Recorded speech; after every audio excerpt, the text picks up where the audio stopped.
The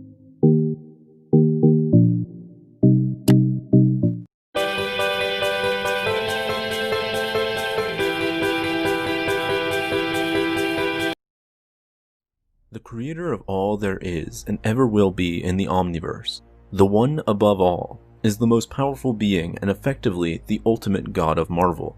He sees all, knows all, and is able to appear anywhere and everywhere he pleases. He holds unlimited power and is capable of changing any aspect of his creations that he desires. No one is above him in power, hence his title.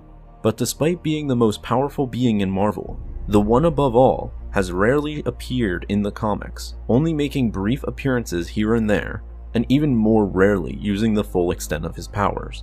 He is the creator and master of the Living Tribunal, which is a powerful cosmic entity whose sole purpose is to safeguard and balance all the various universes within the multiverse. Basically a being whose job it is to ensure that the One's creations don't destroy themselves or overlap to create unhinged chaos. There is no solid incarnation of the One, but rather he appears what the viewer believes him to look like. For some, he appeared as a bright beam of energy in human form. To others, he appeared as a middle-aged artist, and once he even appeared as a homeless man. He appeared as a homeless man to a raging Peter Parker, who was overwhelmed by the fact that Aunt May was on her deathbed and was soon going to die.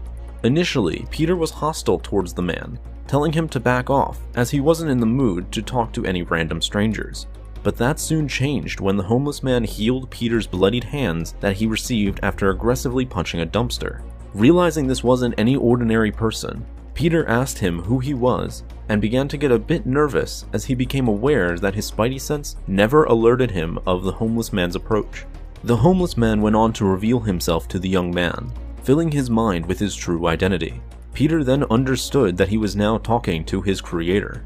Peter initially demanded that he save his Aunt May, that he'd do anything to get her back, but the One didn't entertain his demands, instead taking him to a beach as they instantly teleported across dozens of miles.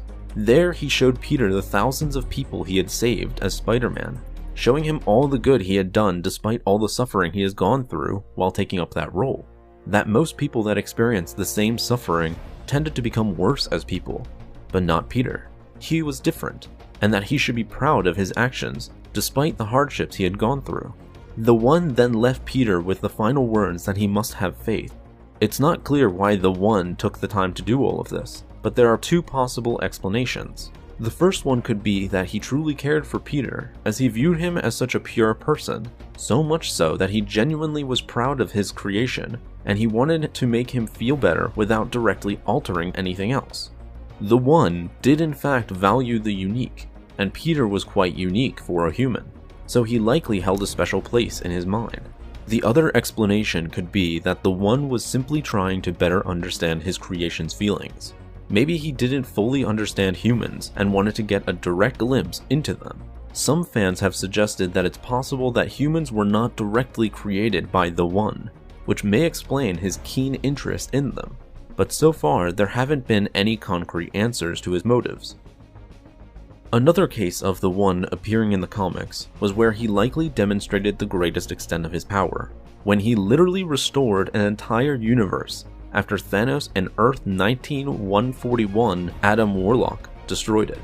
Thanos and Warlock accidentally destroyed the entire universe after the latter had absorbed the powers of the Living Tribunal, and with no means of recreating it themselves, they had to turn to the greatest power left, the One above all.